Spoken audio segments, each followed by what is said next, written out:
हम झा रुक्मिणी सब गोटे सादर प्रणाम करे छी। आइ एकटा बहुत सुंदर बड़ परिछन लऽ कऽ उपस्थित छी।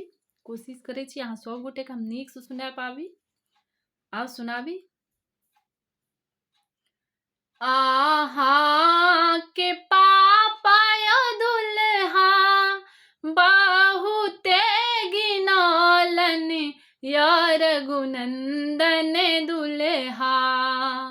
आहा के पापा यो दुल्हा बहुते गिनौलन यार गुनंदन दुल्हा। आहसन के बेटा लेलन बेच यार गुनंदन दुल्हा।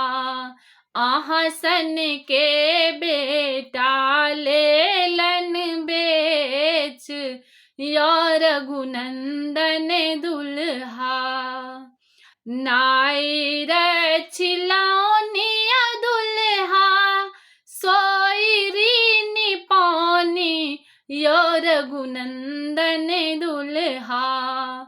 नायर छिलौनिया दुल्हा सोयरी पानी यार गुनंदन दुल्हा।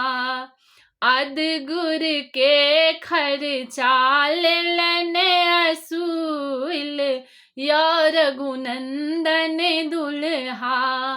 अदगुर के खर्चा लेलन उसल यार गुनंदन दुल्हा।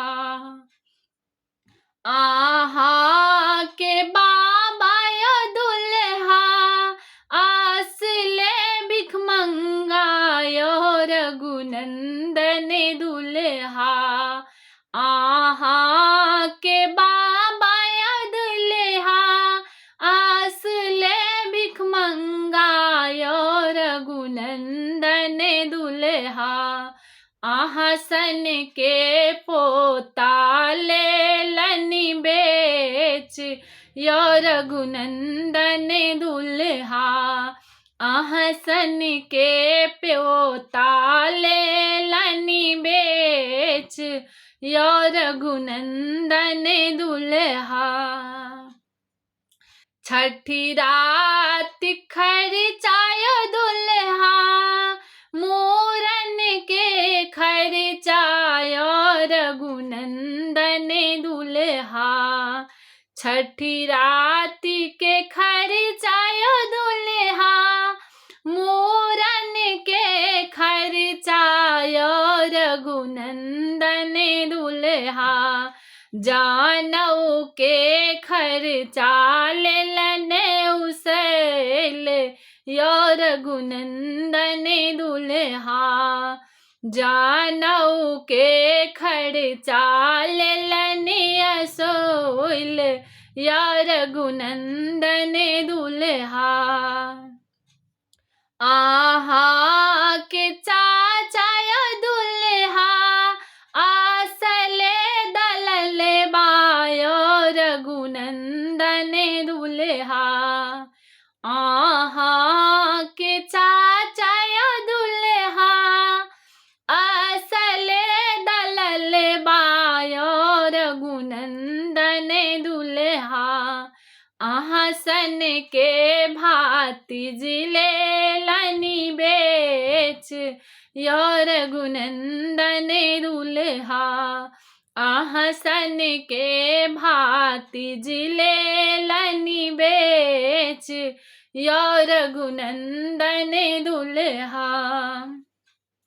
स्कूल के खर्चायो दुल्हा ट्यूशन के खर्चायो गुनंदन दुल्हा। स्कूल के खर्चायो दुल्हा ट्यूशन के खर्चायो गुनंदन दुल्हा। कॉलेज के खर्चा लेलन उसल यार गुनंदन दुल्हा। कॉलेज के खर्चा लेलन उसल यार गुनंदन रघुनंदन दुल्हा। आहा के नानय दुल्हा बहुते गिनौलनि और रघुनंदन दुल्हा। आहा के नानय दुल्हा बहुते गिनौलनि और रघुनंदन दुल्हा। आसन के नाती लेलनि बेच यो रघुनंदन दुल्हा। आसन के नाती लेलनि बेच यो रघुनंदन दुल्हा। धन्यवाद।